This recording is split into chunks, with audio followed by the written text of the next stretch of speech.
બે તરફ ભરૂચમાં પણ હવે ખાનગીને બદલે વાલીઓ અને વિદ્યાર્થીઓમાં સરકારી શાળાનો ક્રેઝ વધ્યો છે, જ્યાં અહીં ચાલુ વર્ષે ખાનગી શાળાઓમાંથી મોટી સંખ્યામાં વિદ્યાર્થીઓએ જિલ્લાની સરકારી શાળાઓમાં પ્રવેશ લીધો હોવાનો દાવો કરાયો। શિક્ષણ વિભાગના જણાવ્યા અનુસાર સરકારી શાળાઓમાં સ્માર્ટ ક્લાસરૂમ, ડિજિટલ શિક્ષણ, કમ્પ્યુટર લેબ, લાઇબ્રેરી, પ્રયોગશાળા આવી સુવિધાઓ ઉપલબ્ધ કરાવવામાં આવી રહી છે અને તેને કારણે વાલીઓમાં સરકારી શિક્ષણ પ્રત્યે હવે વિશ્વાસ વધ્યો છે। સ્માર્ટ ક્લાસ દ્વારા ડિજિટલ શિક્ષણ આપવામાં આવે છે, લાઇબ્રેરીની સુવિધા છે, કોમ્પ્યુટર લેબ છે, પ્રયોગશાળા છે અને સ્કૂલ ઓફ એક્સલન્સ અંતર્ગત તમામ પ્રકારની સુવિધાઓ આજે તમામ સરકારી શાળાઓમાં આપવામાં આવે છે અને એની સફળતાના ભાગરૂપે આજે ભરૂચ જિલ્લાની અંદર લગભગ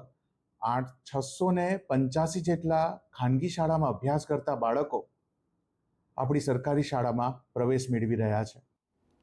હવે આ તમામ વચ્ચે સરકારી દાવાઓને કોંગ્રેસે પોકળ કહેતા કહ્યું કે ખાનગી શાળાઓમાં મોંઘા ચોપડા, લાખો રૂપિયા ફી અને અન્ય ખર્ચ આ મોંઘવારીમાં પરવડે તેમ નથી, તેથી વાલીઓ મજબૂરીમાં સરકારી શાળામાં એડમિશન કરાવી રહ્યા છે। પ્રાઇવેટ સ્કૂલોની અંદર જે હજારો લાખો રૂપિયા ફીસ ભરવાની હોય, મોંઘા ચોફા લેવાના હોય, ટ્રાન્સપોર્ટેશન ગાડીની અંદર વિદ્યાર્થીએ જવા માટેનું ટ્રાન્સપોર્ટેશન હોય, બીજા અન્ય ઘણા બધા ખર્ચાઓ જે હાલની આ દેશની અંદર જે મોંઘવારી અતિશય મોંઘવારીને લઈને એ પોસાય પરવડે એમ નથી। મજબૂરીમાં પોતાના દીકરાઓને વાલીઓ સરકારી શાળા બાજુ એડમિશન મફત શિક્ષણ માટે જઈ રહ્યા છે, ન કે અમારું સારું શિક્ષણ હોય એના માટે।